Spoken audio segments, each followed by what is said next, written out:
กินยังไง โอ้กินหมูกระทะเอ้าว่าจะใส่เลย มันจะหอม โอ้เอามานั่งกินหมูกระทะนี่ มึงขี้มันจะบาด เอากิน ชื่อมันจะหันเลย โอ้ช่างว่าเอาเงินนี่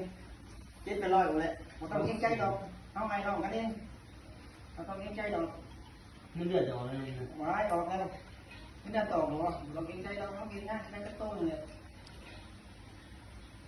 เอาดิเอานั่นน่ะ อะไรเอาไงดอกมันเป็นยังดอกกิน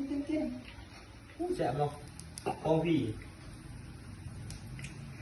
10 กิโลเราก็ต้องเก่งใจกันเขาดอกเขาเป็นไอ้น้องกัน ผมเคยใกล้เลย เอาบวงเอา ผมเคยใกล้เลย เราต้องเก่งใจดอกเขาไม่ได้กินเขาจะน้องลุงเด็กจีบที่เขาเปิดเก่งใจเขาเลยของพี่เดือนเท่าไหร่ ได้มึงกลัวอะไรนะ โอ้ยกูได้18,000มึงได้เท่าไหร่ 17,000 18,000นะ เอ้ามึงก็มาถือมึงเก็บแต่กูก็ได้ทำให้กูโอ้ตายบ่เลี้ยงไก่เลี้ยงนุ่งก็ดี มือนะ มึงนาเนาะ วันพระผมมีวันเดียวตี ส